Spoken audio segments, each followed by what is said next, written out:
shocking day for football. Oof, ain't no scandal like an AFL scandal. These guys are just the gift that keeps on giving for controversy, aren't they? We thought Collingwood was the poster child for racism, but we might have been wrong.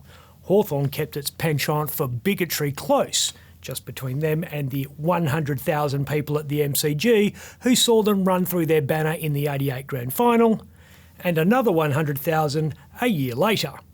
Turns out casual blackface humour amongst the good old boys at the Hawks was the tip of the iceberg, but problems at the club were kept quiet because of their on-field success. Does that remind you of anything? By 2021, rumours of endemic racism at Hawthorn forced a formal inquiry into what went on during the tenure of former coach Alistair Clarkson and his former assistant Chris Fagan. What's just happened validates the old saying in politics that you never commission an inquiry unless you know what it'll find. In Hawthorn's case, they got a steaming pile of shit that's going to haunt the club for years to come.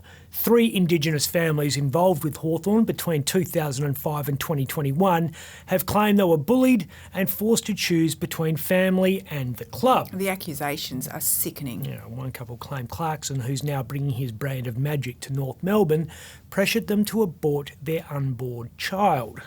The player said, "I was then manipulated and convinced to remove my SIM card from my phone so there was no further contact between my family and me."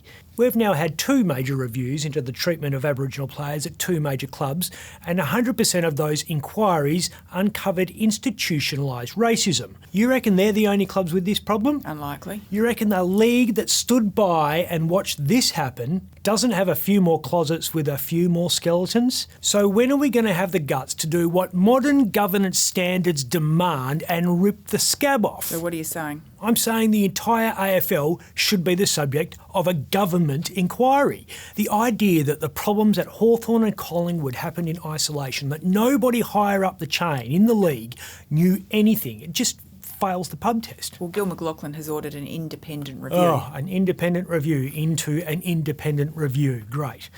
Gil shouldn't even be involved now. Richard Goyder should be taking charge. This is the exact reason we have a chairman of the board. Well, this is an absolute crisis. And if Goyder does pull the pin out of the grenade and hold a proper inquiry, he better be prepared for some lawsuits. Which will be ugly. You can ask Paul Conboy about that one. He's what journalists like to call a colourful character.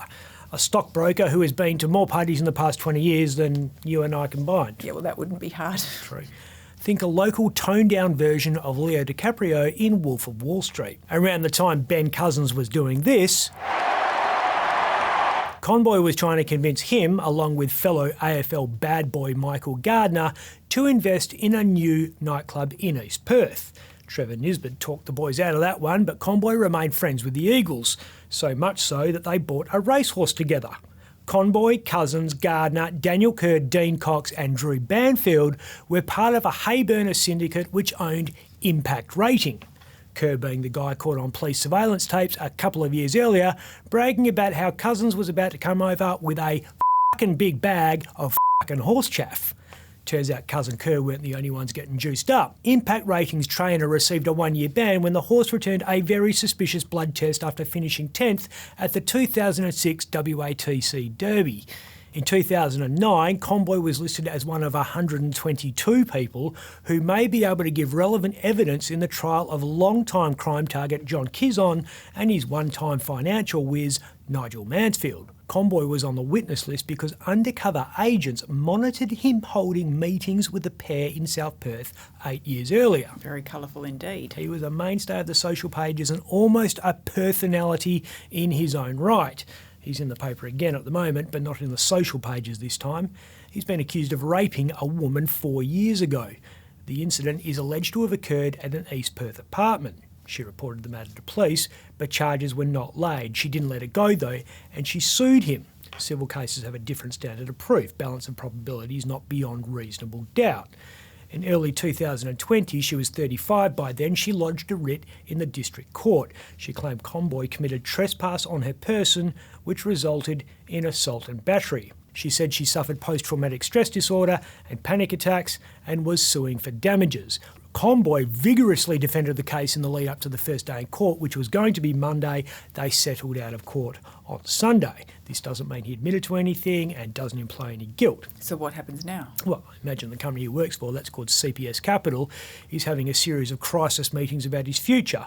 No court, criminal or civil, has found he's done anything wrong, so he's got a strong case to remain on the payroll. His brother Damien didn't have such a strong case in 1999 when he was banned from stockbroking for 2 years. Be interesting to see how many Hawthorn execs keep their jobs. I'm Ben Harvey. For more Up Late, click the subscribe button below.